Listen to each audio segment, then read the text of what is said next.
another Web Geeks. Thank you all very much for coming out. Again, this is Web Geek community. We try our hardest to focus on new trends and techniques within software engineering, software development. Anything under the sun is what we would talk about. Sometimes we talk about CSS business. Sometimes we talk about just process and practices and those kind of things. Other times we really dig into frameworks and the nitty gritty of hardcore development. Sometimes our talks are like what is today, like a presentation. Other times it'll be a discussion. Sometimes we'll even do little hackathon kind of code challenges. It's all up in the air, and this is absolutely your community. So if there are things that you want to see us do, if there's topics or issues you want us to discuss, please throw that out there and let us know. We want to create and craft content that you all want to experience and be engaged in. You can find information about what we're going to do, when we're going to do it on LinkedIn. I think we primarily hit up LinkedIn now. I think Twitter's kind of dead. There may be a Facebook page. We do have a blog. That thing still exists. DSMWebGeeks.com. You can check that out as well. And we have a Slack group, and the Slack group does exist. It's not like the super active thing, but it is a way that anybody in your community can chat with another person in your community. So if you want to join in to the Slack DSM Web Collective is what it's called, hit me up and let me know. And lots of other user groups are in there, not just DSM Web Geeks. So I can get you into that thing if you're not already. This group meets once a month, second Monday every month, and we can always use speakers, so please hit us up. The other things I'd say, Ben, you want to say a few things about just like, source allies and those kind of stuff.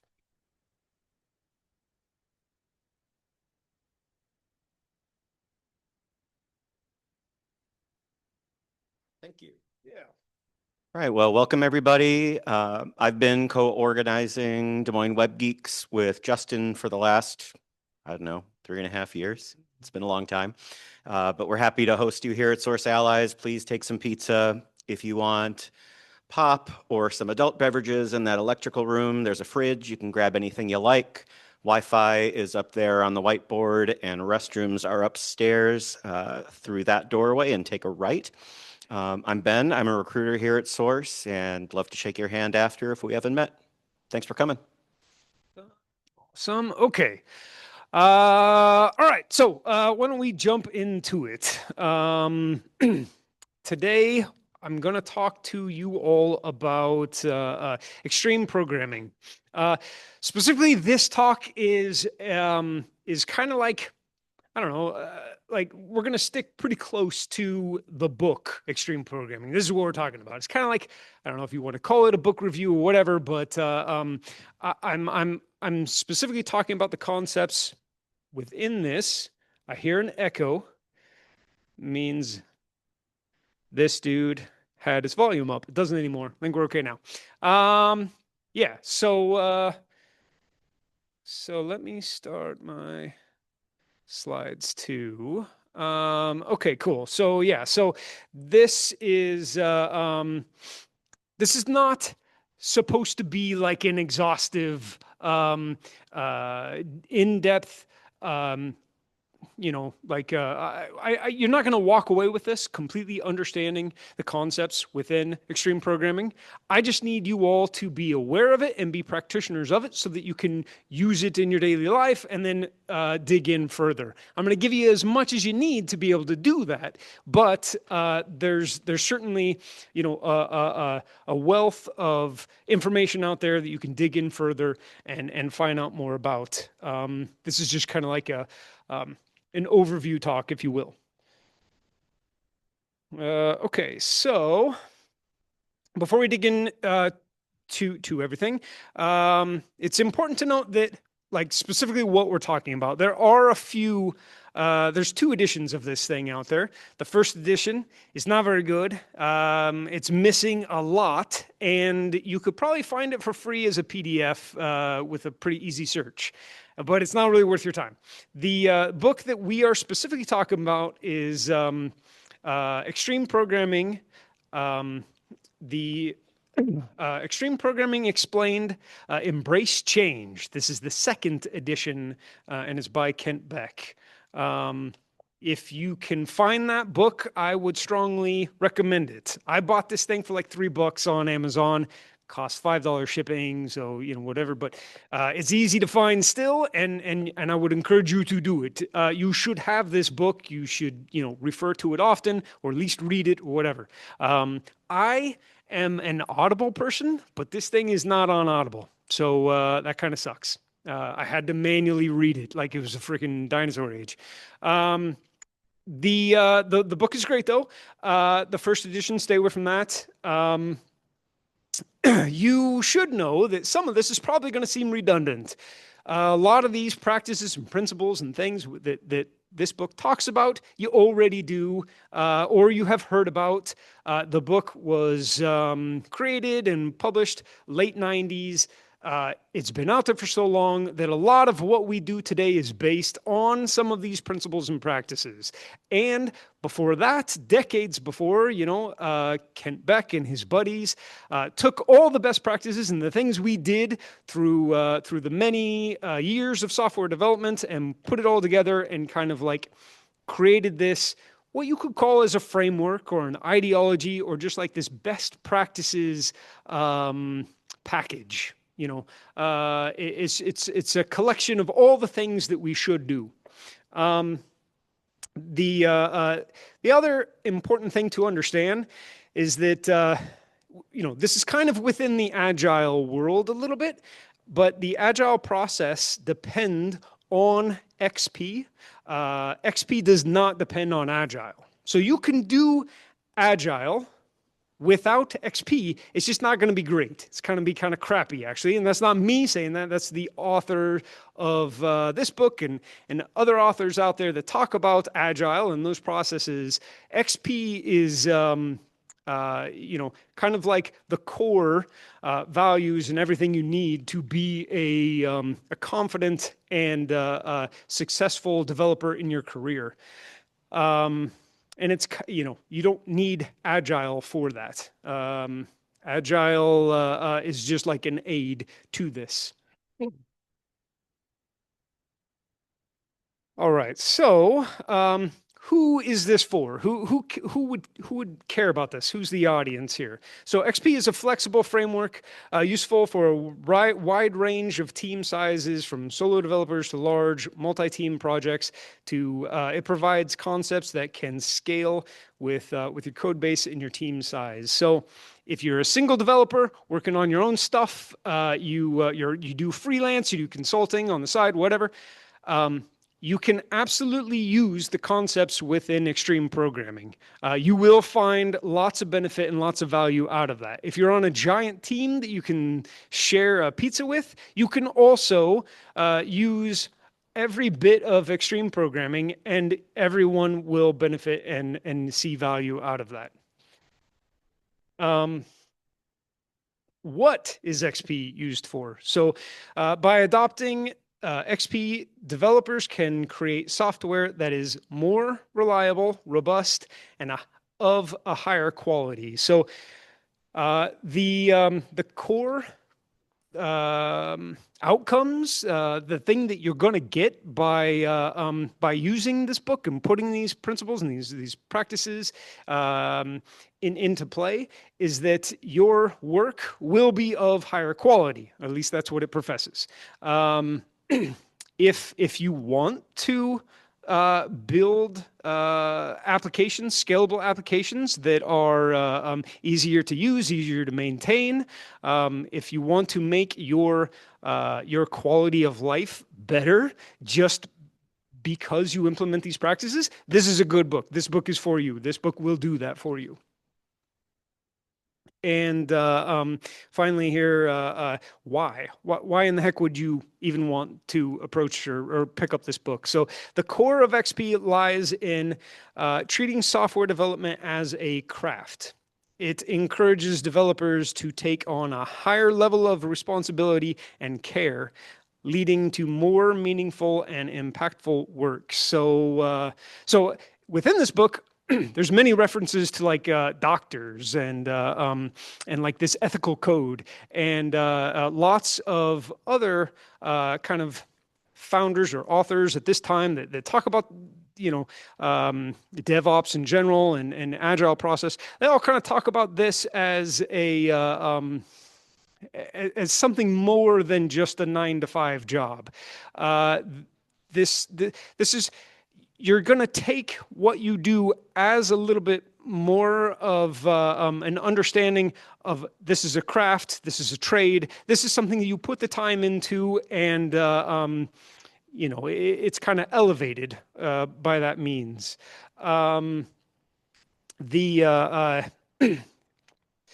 the other thing that you get out of this that I'm not really going to touch a whole lot on, but it's stated in the book, and it's a really big, important thing that I think you get out of extreme programming is that as a software engineer practicing extreme programming, you are also in the position of no longer I don't know, destroying yourself. I guess I'll say it that way. You don't have to work overtime. You don't have to carry a giant burden of, oh my God, is that going to work tomorrow? You have some kind of peace of mind and some kind of ease. You could take vacation if you want, and another developer on your team will know how to do the work because you're all practicing XP. Like, there's so many benefits out of this that go beyond just producing quality code, and that really can't be like overstated. That is a huge part of this, and something that I think just on its own is worth adopting, because I don't know. I think you guys should all take vacations a lot. Okay. So now let's talk about like what is actually XP, what extreme programming. Extreme programming is a social and technical approach to software development. It advocates for discarding outdated habits, focusing on teamwork, and embracing core values like communication and respect. XP adapts to changing requirements, mitigates risks, and fosters both personal and professional growth, leading to better relationships, productivity, and high quality values, or high quality software. Sorry. So that's a lot that it professes to implement, but again, the book covers quite a bit. So I'll go through these as a core philosophy. So extreme programming, or XP, is more than a set of technical rules. It's about creating a culture that fosters positive social change by helping us let go of old habits that hinder productivity. And I should note that I'm not going to go in too in depth on all these extra things that the book talks about. It's easy to extract from this book the practices. Those are the tangible things that I think we all kind of understand. But to really understand the values and the principles, I would suggest, you're probably going to have to sit with this for a minute and kind of understand it more in reading the text. But it's in that comes about this social change and this kind of like understanding of how a team functions in conjunction with each other, that you really understand that part of it. XP is built on 5 core values that act as a compass for everything you do. And that would be communication, feedback, simplicity, courage, and respect. We'll go back to those later, but those are like kind of like self-help type concepts there that sound very like self-helpish, but really all of this, I promise, is couched somehow within software development. One of the most powerful aspects of XP is its emphasis on team dynamics. It's all about working as one unified team where trust and vulnerability are key. When we feel safe to share our ideas and concerns, we build better relationships and create more successful projects together. And kind of like I'm saying, like it's hard to really overstate how the book gets at these things or talks about these things. But one really big core tenet of this book is ensuring that how you approach work, how you talk to each other, how you set up your environment is inclusive and it is fostering healthy communication and a safe environment. It's not a safe environment if at the end of the sprint in your retro, nobody feels like they can speak up or talk about some of the habits that they didn't like. That's not cool. XP tries to get you to a point where everyone can participate and everyone feels safe participating. What makes XP truly special is that it's an adaptive methodology. It doesn't force you into a rigid box. Instead, it's designed to adapt to the ever-changing requirements and environments we face every day. The flexibility makes it incredibly scalable no matter the size of your team. But also in Agile, you know, if we're building software with very low requirements, we don't really know what the heck we're producing yet. Their Extreme Programming XP talks about cycle of how things work and feedback and keeping things simple, and it helps you step into situations where you have low information and step into situations where you have, you know, everything you need. It kind of like equips you to handle most cases. And then XP also offers an approach to risk management. By using short development cycles, getting continuous feedback, and relying on automated testing, we can proactively mitigate risks. This means we can catch problems early before they become major issues. And this again is like cycled, you know, your sprints, doing demos, pushing to prod often and early. But all this is to say, like, these practices, when put into concert, when put together, they should allow you as developer on a team to not have to be the one person that everyone is relying upon. Everyone else should be able to be should be able to help and take over in any situation. And because you're getting continuous feedback, you should always know what's happening and what you're working toward. All of these things kind of go to improve the quality of life. I keep saying it that way, but I mean that's what it is to me on your software builds. And then finally, XP is about personal and professional growth. It encourages us to take ownership of our work and continuously improve. So right now, me giving this talk is me practicing XP. So I'm up here talking about XP, practicing XP, and this is like, you know, this is helping me understand the material. It's helping me know how to talk. It's hopefully helping all of y'all. This is an important part of, if we go back to that concept of saying that software development, this engineering, this job is a craft. This is our craft. In order to get better at your craft, you need to probably read some books. You need to probably go to some talks. Just like you guys are all doing today, you're improving your craft by participating in this. Hopefully, unless it sucks, and then I apologize. Okay, so I'm going to go through the values, the principles, and the practices outlined in XP. I'm not going to go through every single one because there are a ton, and some of them are kind of goofy. So I'll just stick to the key ones and cherry pick what I like out of the book, to be honest with you. So the values, or the why.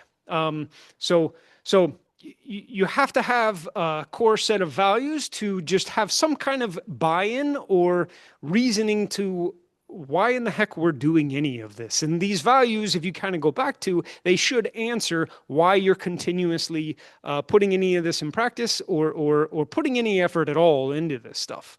So values represent the underlying beliefs and priorities that guide why you perform certain practices. They are the roots of your actions. And I'm intentionally using the word roots there. The book, I don't know, maybe Kent was a gardener. I don't think so, but he keeps using the metaphor of gardening. So I had to point that out because I'm going to do it again, and it would seem odd if like you didn't even notice that I said roots. Anyway, such as valuing communication or learning, which give purpose to what we do. Without clear values, practices can become mechanical and lose their meaning. So the core values of extreme programming are communication, simplicity, feedback, courage, and respect. These values guide decision-making and team interactions throughout the development process, emphasizing open collaboration, prioritizing the simplest solution, actively seeking feedback, having the bravery to make necessary changes, and treating all team members with respect. So there you have it. Those are the core values. Here they are here. Now, out of this list, probably simplicity is the one that might need a little bit more description around, because I think we all understand communication, feedback. You have feedback in so many things within software development, and I think we all know what that is.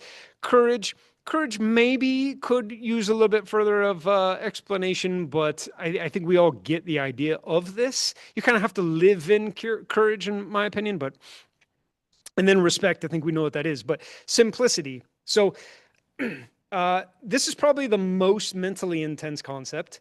Simplicity is relative to the project and the team, and only makes sense in that context.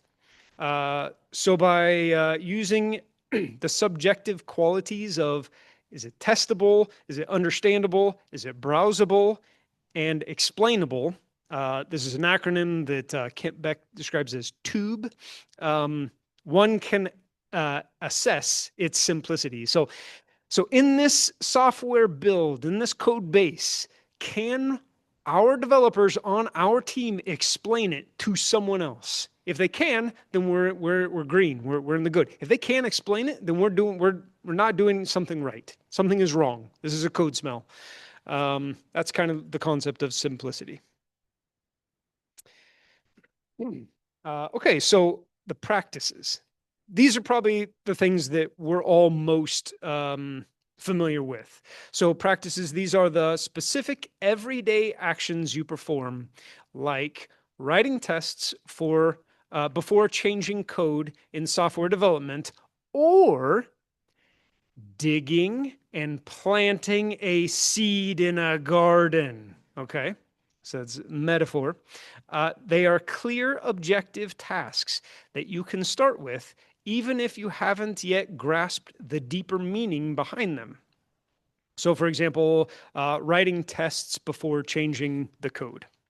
Okay, so I'm going to use a little bit of a metaphor to help understand some of these core practices within XP. And I'm going to borrow some examples from another writer, author, Robert C. Martin, who wrote Agile, Clean Agile. So hopefully y'all are familiar with this one. Again, super cheap. It's $3. I mean, if you buy it brand new, it's not cheap, but you can find this used and it's cheap.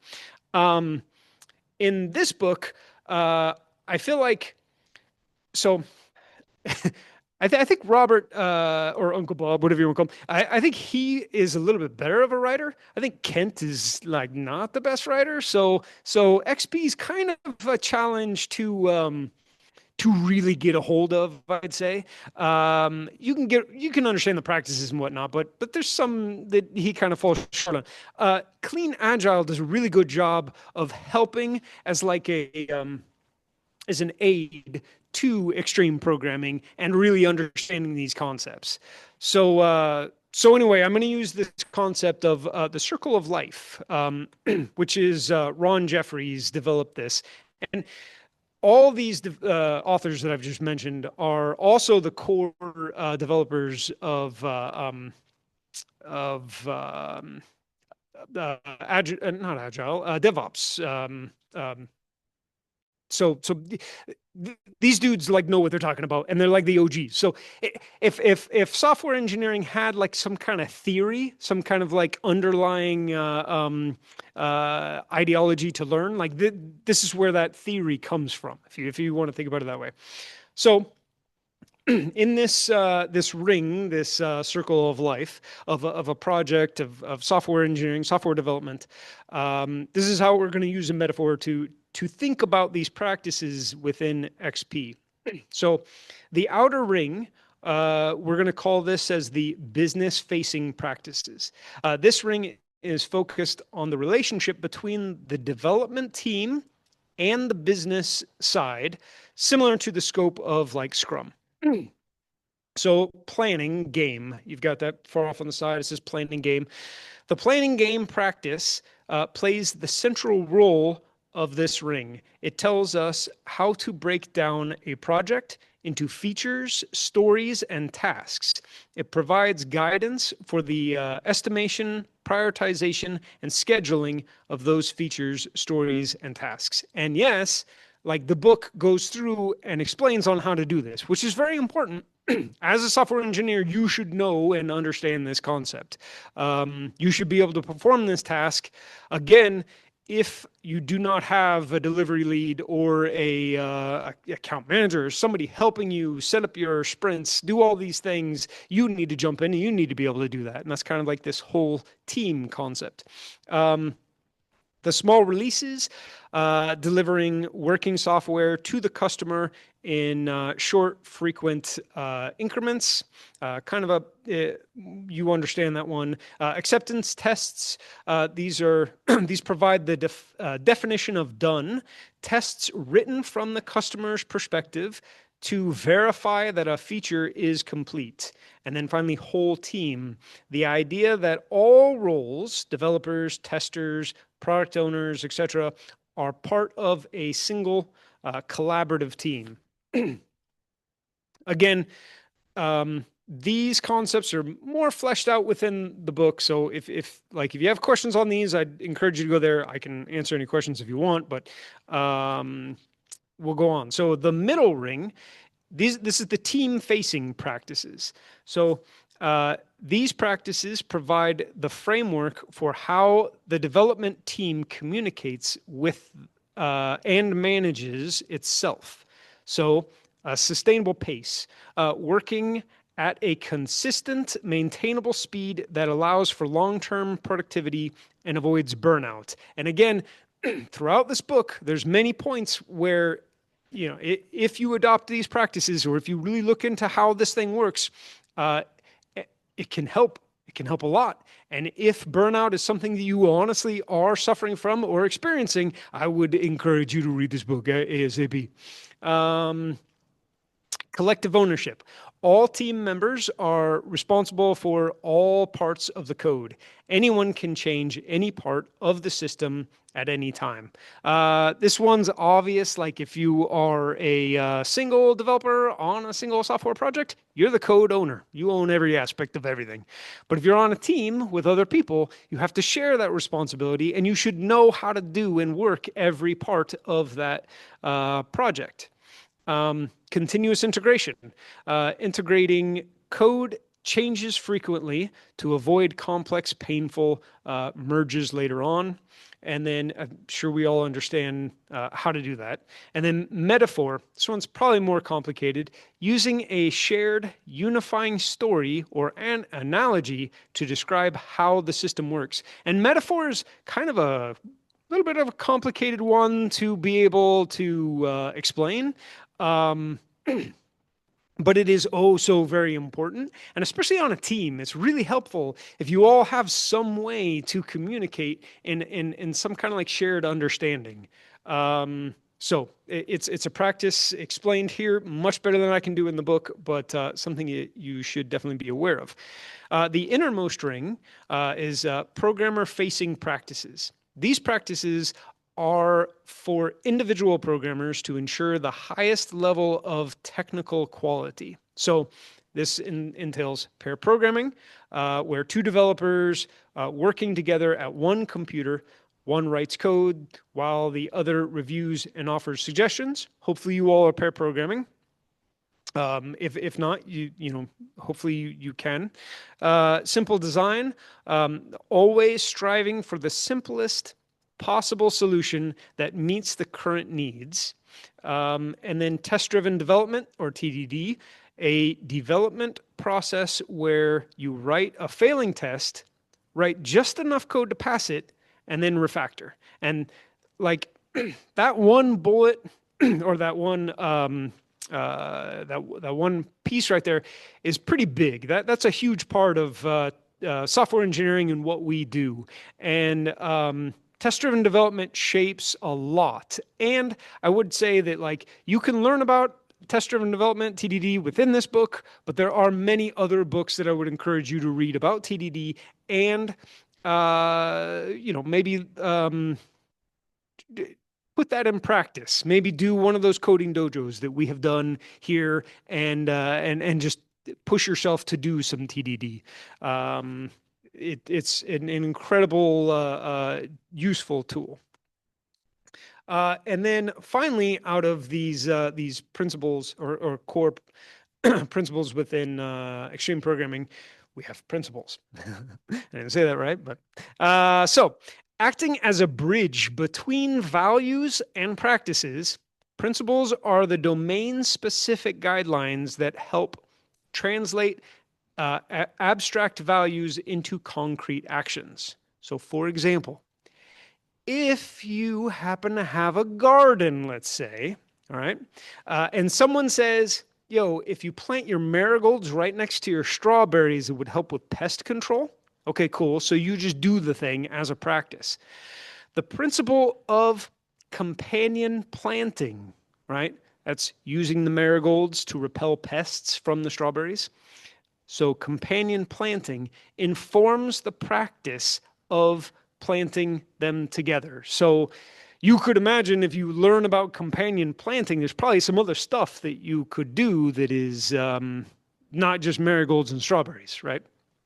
So for another example, to put it within our realm, the principle of simple design informs the practice of writing the simplest possible code to pass a test. Okay. So all this that I've gone through helps describe and explain, the crux of this book, kind of the core values and the principles and the practices and the values and all these things that hopefully you'll take from this book and understand. I'm going to go through just a few more slides on like picking out some of these practices that we can look at in a little bit more detail and maybe even talk about just a tiny bit. So I might pose a question, for example, on one of these practices. There are many practices within XP, but the practices we're going to talk about, there are many practices in XP. There's pair programming, continuous integration, test-driven development, incremental design, shared code, code refactoring, simple design, and then collective code ownership. So let's start with collective code ownership. What I'm curious about is what steps can we take to ensure collective code ownership as a practice is implemented effectively in our projects. And I'm curious if anyone has any thoughts on this, or if anyone has ever used or implemented, or I don't know if you guys live in a project with where code ownership is something talked about and pushed for, but I'm curious if you all have any examples of this in your projects, or if you were going to move toward this, what are some things you would have to adopt? Or I don't know. Are there any thoughts out there?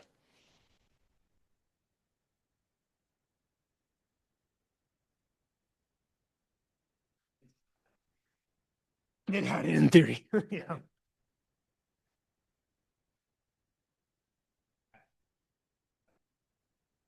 I dig it. Yeah. So maybe maybe in that process there were gates on who could touch what or who could mess with what.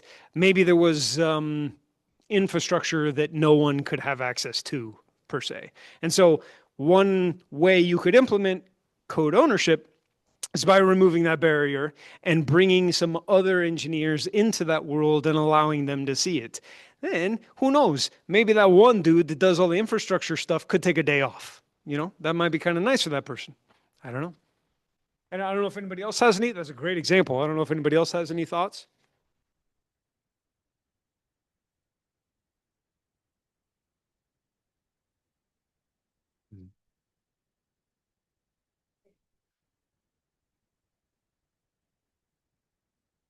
Mhm. Yeah,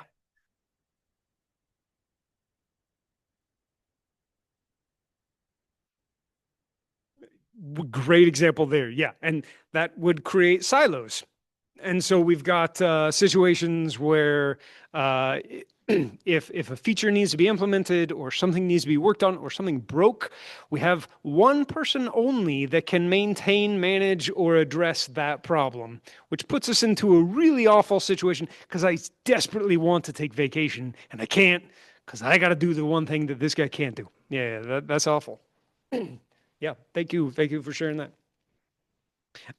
Yeah, and with collective code ownership. The entire team is responsible for the system's design. Every team member can review and update code. This prevents code duplication and helps team members know where to add new features. This fosters cooperation and openness to new ideas within the team, which is really important too, because if everybody owns an aspect of the code, if everybody has a hand in it, when we get to things like our retros or when we try to talk about what can be improved within the system, like you have other perspectives, you have other opinions. So yeah, that's a good thing. Thank you. Okay, test-driven development now as another one. So this kind of addresses, write only the necessary code and avoid adding code just in case. So if you're writing tests for everything, you're not writing too much. You're just writing what you need. Um, the difficulty in writing a test indicates a design problem. Um, uh, Clean working code with automated test builds trust among team members. And test first programming provides a clear next step and develops an efficient cycle of testing code and refactoring. And so, kind of curious on this one. Like implementing or working in a test-driven environment, does anybody know um, if there would be any indicators of success or measurements that you could point to? Is there anything that anybody could think of that might be beneficial with test-driven development if you were practicing it?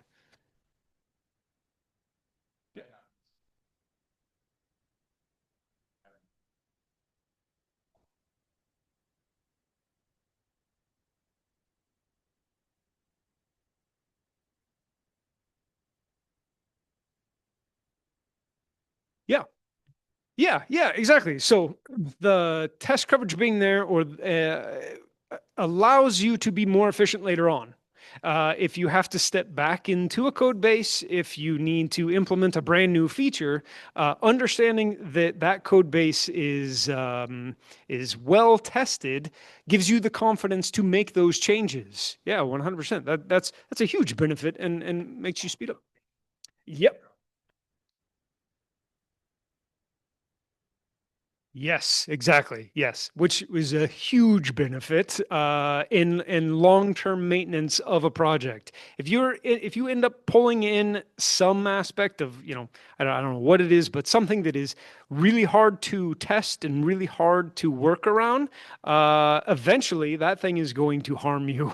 It's going to be a problem. So up front, only pulling in what you need and making sure that everything is reasonably tested as much as it can be, yeah, is great for the longevity and the maintenance of a project. Yeah.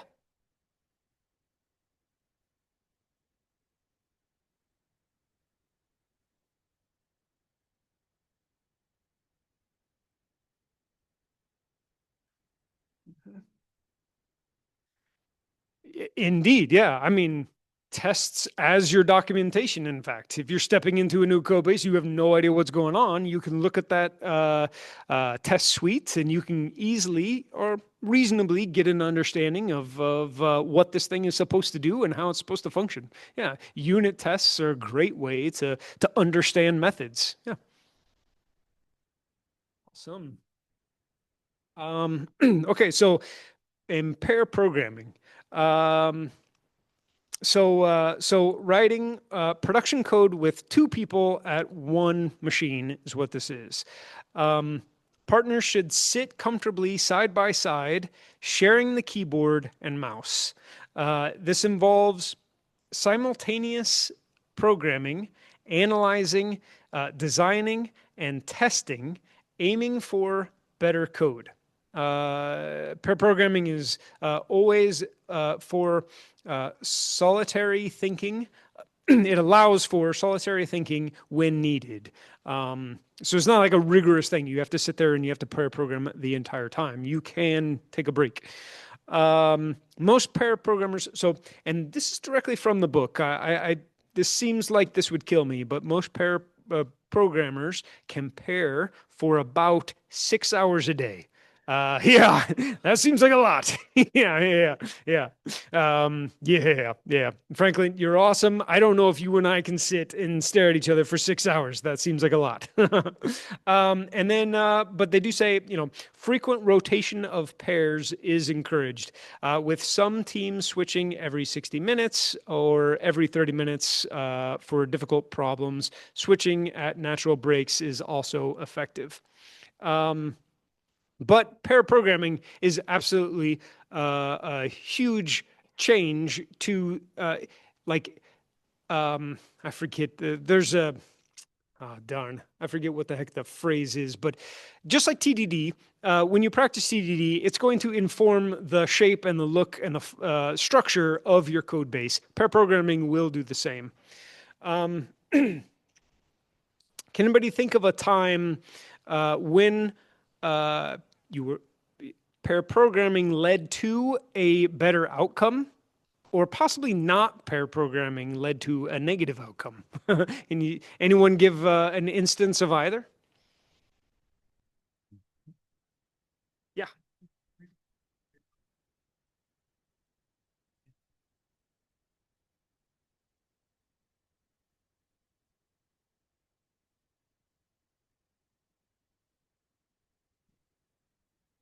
Yeah, yeah, indeed, yes. I think getting as many perspectives on a topic, on a problem, is immensely helpful. And yeah, I mean, especially when we're in situations on code or software challenges or a task that we outright know how we would proceed or how we would do this, that's like a really easy get for pair programming. Because if I can step into a thing and I'm like, yeah, I know how I would solve this, I'm really interested on how someone else would solve this, because that gives you that insight that you just don't have. And that that entire process of pair programming, by the way, speeds a lot of things up.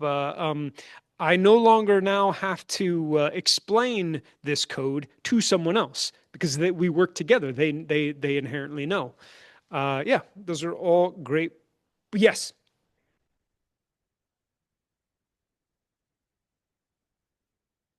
yes,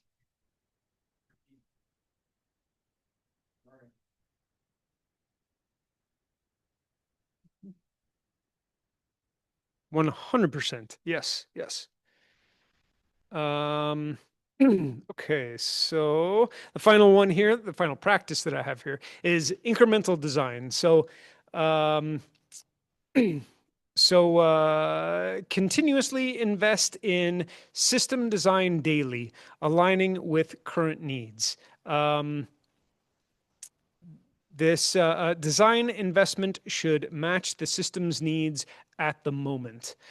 Design close to when it's needed for great efficiency. Um, Incremental design can be challenging concept to understand. Um, but it kind of goes back to what we were saying about keeping things testable. You know, keep your solution the smallest without overthinking it or pulling in too much that might be unnecessary. Um, can anybody, like, if you guys grasp this enough, does anybody know any obstacles or challenges that trying to uh, build software as simple as possible or with incremental design, um, you know, as a way forward? What challenges could that possibly introduce, or do you see anything standing in the way? Yes.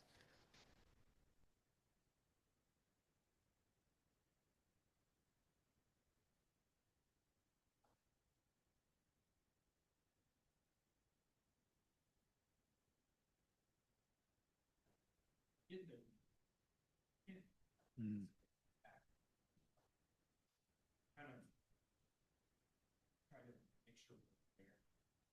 Yeah. Yeah.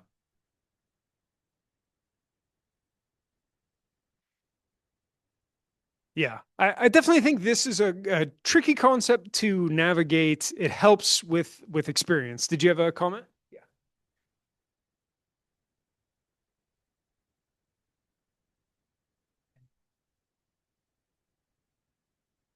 Hmm.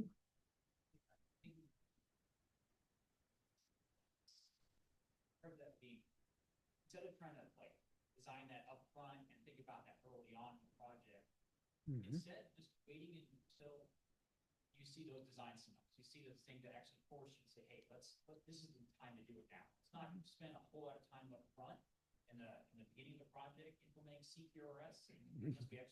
Hmm. Hmm.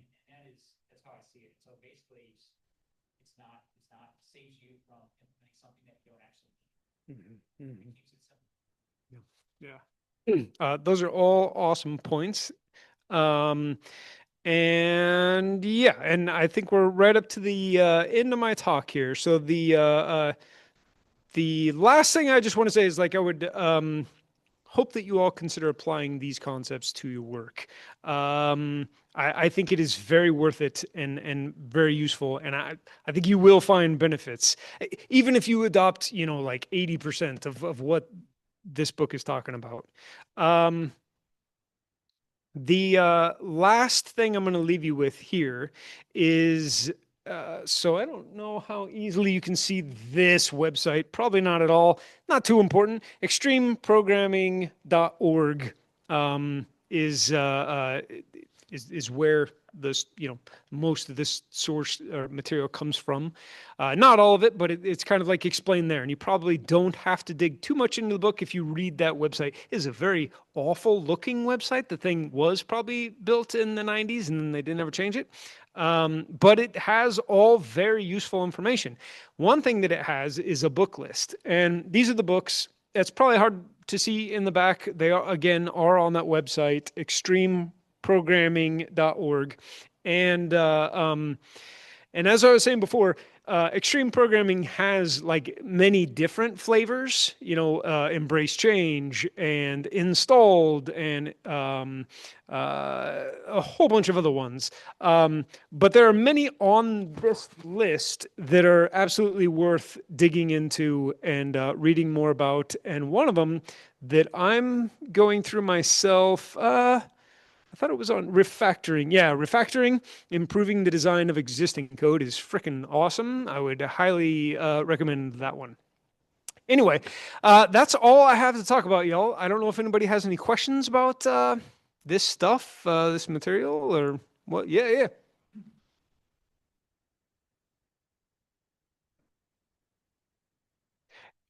Yeah. So, I think in a couple different ways. One, like, uh, devoid of a company I work for or things that I'm required to do, just like me adopting this stuff, in my own practices. Um, this book is super helpful for that, but I think that like there are other books that kind of helped prime me into this position. So, The Pragmatic Programmer was another one that was really useful, and Clean Coder, which is one written by Robert C. Martin. Those two books helped me get to this. And the reason I say that is because um, a lot of what this book is talking about has to do with treating your 9 to 5 job as something greater, a little bit more of like akin to a practice like a doctor would do. So you try to put a little bit more importance into it and treat it as a craft. And if it's a craft now, then you have to adopt different behaviors, different patterns, and a different thinking about why it is you're doing your thing. So that those helped me. Beyond that, to like actually work with my team and the company I work for, it's an ongoing process. It's not always adopted all the time by everybody, but I think you just kind of have to like keep talking about it and make a conscious effort to do this thing and. And get your team on board with it. It helps. It's very challenging to say that we are going to do TDD or pair programming without buy-in from the rest of your team. So and to get them there and to do that, you just have to have continuous conversations. You have to keep reiterating about how important this is, and then you just have to make it a priority and then push for it. But there are some practices in here that you can adopt early without going in on everything, and you're still going to see a ton of benefit. Like if you just started with code ownership, I think that in itself naturally necessitates some pair programming. You're going to have to say to somebody, you are siloed. I want you to no longer be siloed. Pair with this person. Now, there's lots of other issues that introduces. How do we task out work now? Now, like everything is kind of up in the air. So it's not easy, and it takes buy-in from everybody, honestly. So I don't know if that exactly answers your question, but it's tricky. Anybody else? Yeah.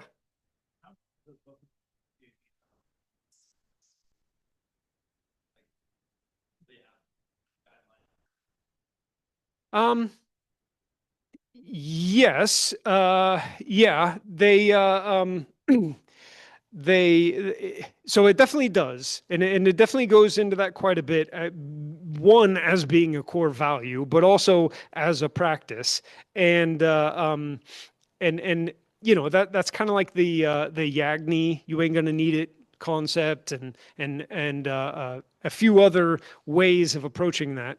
Um, I'd say that when I read this book, I don't feel like I 100% came out of this knowing strategies on how to simplify things or how to do things in the simplest way. I think there might be better source material to grasp that concept. Yeah.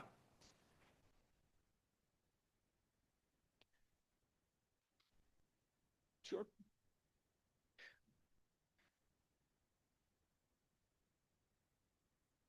Yeah, and to your point, I think like all practices in concert would also necessitate that. So if you're doing TDD, things will be smaller by nature. If you're pair programming, like you said, things will be smaller because you don't pull in. Yeah. That is probably how that's probably a fair comment on this book. But I mean, just in practice to say, like, here's a decision tree on should I do this or not. Like, I didn't get any of that from this book. I think that's probably in some other text somewhere else. I don't know. Do you have a thought on that one?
Mhm.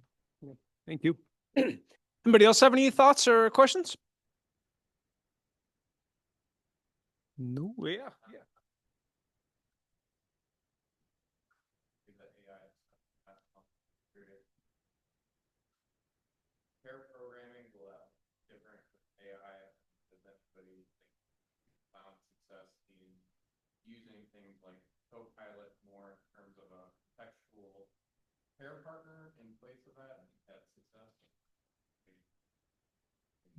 I'm really curious if anybody has thoughts on that. Yeah.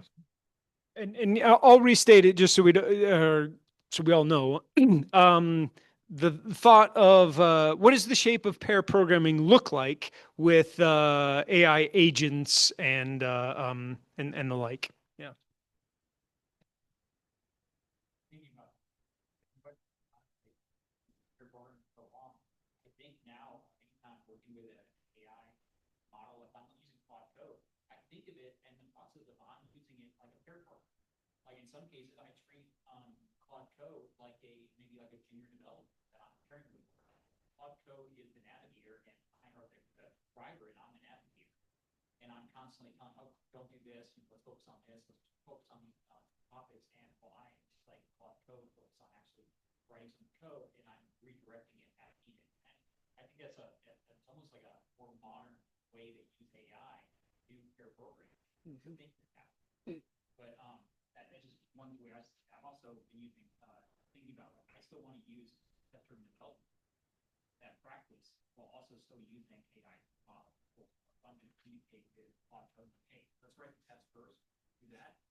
Anybody else have any thoughts? Yeah.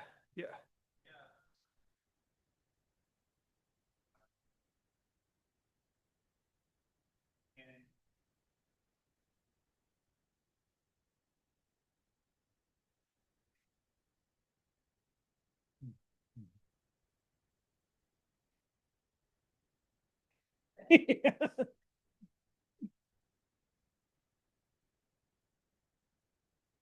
Mhm.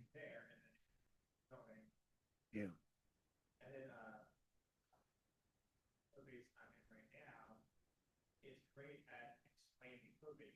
Mhm.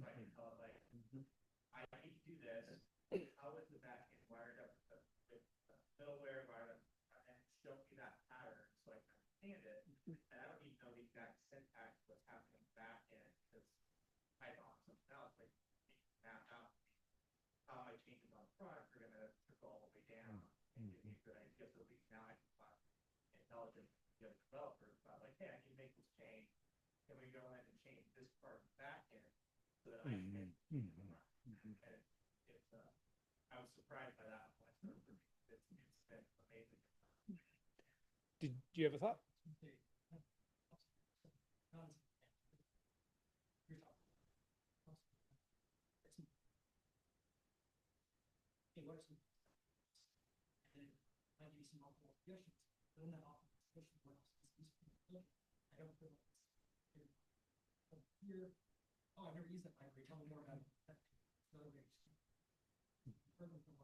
Yeah.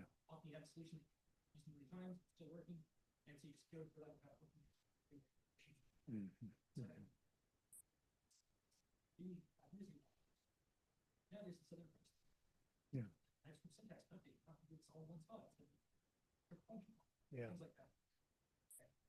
I dig that. What did you, yeah.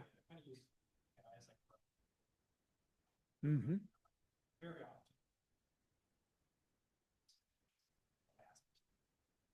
Yeah. Yeah.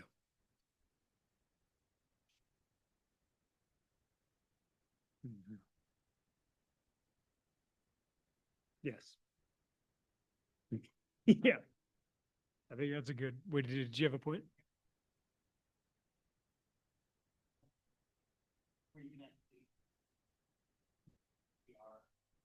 Mhm.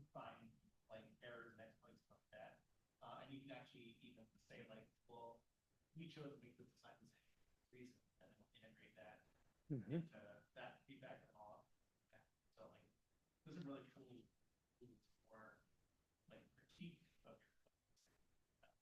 Mhm. I dig that, but I guess what I also am kind of curious about this. Has anybody been in the pair programming session and pulled up Claude or something like that and just so now you're mob programming, right? Like, does that work or is that just awkward? Have you? Yeah.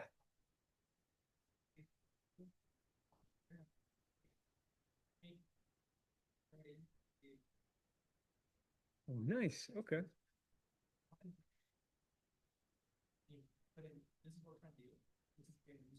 Mhm.